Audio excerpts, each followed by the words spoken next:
Indeed, you can get a completely free legal consultation with an experienced attorney day or night, 7 days a week, even on nights and holidays by calling 1-800-400-5050 or visiting us at www.californialaw.com.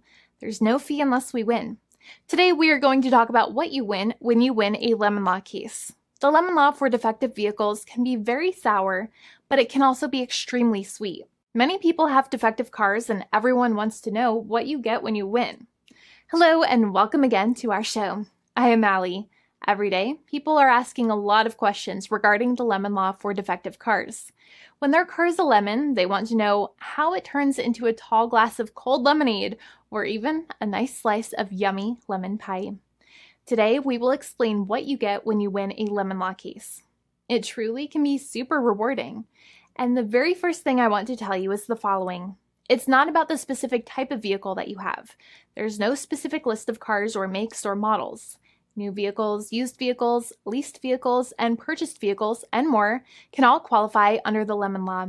In fact, the lemon law can sometimes apply to things other than cars too, such as trucks, boats, motorcycles, small planes, appliances, and some electronics might be considered lemons too.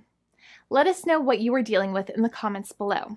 However, the majority of cases that we see actually do have to do with defective cars and automobiles. First of all, I want to break down the basics of how the lemon law works. Basically, you got a vehicle that is defective or has problems, but the dealership cannot repair it within a certain number of times or within a certain number of days. If that's the case, then it might qualify as a lemon based on the state you live in. Pretty much every state of the 50 states of America has a lemon law. Unfortunately, sometimes automobile manufacturers don't focus on the safety of the vehicle and instead focus on the safety of their own cash pocketbooks and net profits. For that reason, if your car is a defective lemon, you should really know about your legal rights. So in the following, I'm going to tell you all about what you can get or win when you win a lemon law case. Some automobile manufacturers make a lot of money and are rich, and a lot of people hate the dealerships for taking their money and giving them a hunk of junk, the runaround, and a bunch of lies. But sadly enough, the lemon law is not designed to make you rich, and it is not intended to make you wealthy. Instead, the law is designed in a way that is supposed to put you in the position that you would have been if the vehicle had not been defective. It is supposed to make you whole. Even if you spent $60,000 or $70,000 on the car to fix up the car and spice it up, you still might not get that money back. It really depends. Even though the dealership might have lied to you, given you the runaround, and then failed to do their part.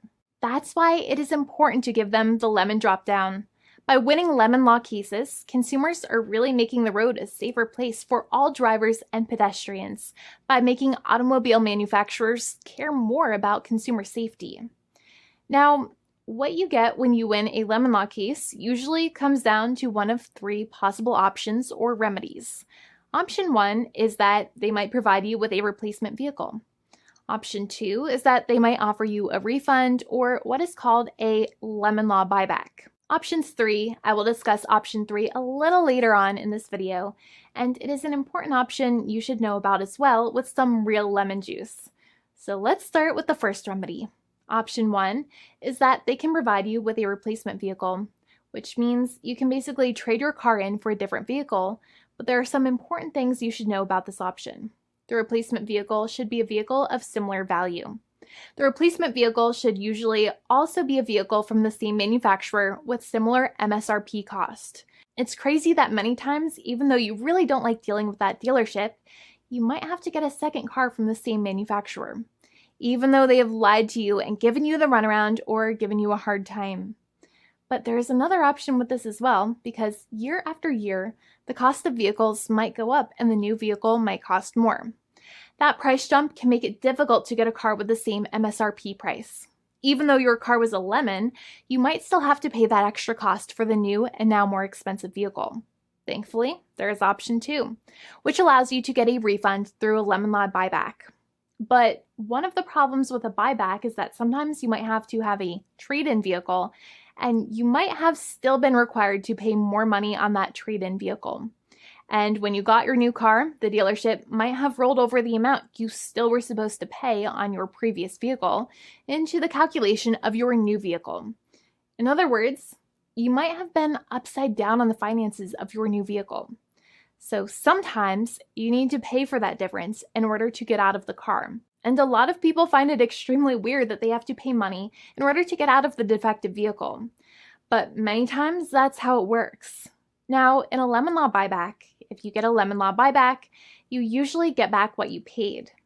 You may have bought the vehicle in a one lump sum all at once, or you more than likely had a finance or lease plan.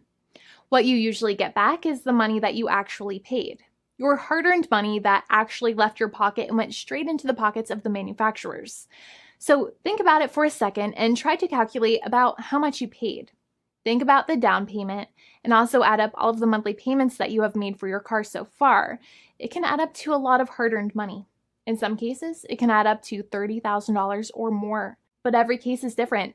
Even though they accept that their vehicle is a lemon, many times the manufacturers still try to pinch pennies and also nickel and dime their customers. So they deduct certain fees during the negotiations, such as an offset for mileage for the portion of time that your vehicle did not have problems. Sometimes it is legal for manufacturers to deduct such things from the settlement you end up getting, but many times they may be doing so incorrectly or it might be taking away too much of your personal money. Having a powerful negotiator and experienced attorney by your side can be very helpful. In addition, most lawyers do not charge you out of your own pocket for their attorney's fees and court costs. Many attorneys only get paid if they win, and if they don't win, they just don't get paid anything. Lots of attorneys spend their own money on your case, and the attorney might never get the money back. But it may make sense for the lawyer to take that risk if you have a strong case. It reminds me of being a kid and selling lemonade and spending my piggy bank coins and quarters to make the lemonade, even though I was never sure if I would make my money back. But when I made amazing lemonade, everybody would want it. We would all be happier as a result. Option 3 is that sometimes a manufacturer might simply pay you a settlement in what is called a cash and keep procedure. That's when you keep the car, but you get paid some compensation for all of the headaches and defects the vehicle caused. Even if you don't have a clear lemon law case, the manufacturer might still make a good faith offer to settle the matter and get it off of their heads. In many situations, even though the settlement might be less than a full buyback of the vehicle, it might make sense for you to accept that offer depending on your goals. In addition, it's usually required that the problems happened while your car was under warranty or extended warranty. Even if you no longer have warranty, but your problems happened while your vehicle was under warranty, you might still have a case. However, without any warranty, you cannot have a lemon law case in most situations. However, you might still have some legal protections such as breach of contract, auto fraud, or something else. The founding attorney of the law firm, Jimmy and I, would love to speak to you. The consultation is completely free, and the team of lawyers can speak to you and review any documents you have for the vehicle, such as your vehicle purchase agreement and repair invoices. Call now for a completely complimentary and fully free consultation with an experienced lawyer. It's free to call 1-800-400-5050 day or night, 7 days a week, or visit us at www.californialaw.com. Lawyers are waiting to speak to you and encourage you to call. This video is not legal advice. I am not an attorney. I'm a paid spokesperson. Attorney Jimmy Hanai is a lawyer in the state of California and handles California lemon law cases. There are no guarantees. This legal advertisement is by lawyer Jimmy Hanai of CaliforniaLaw.com.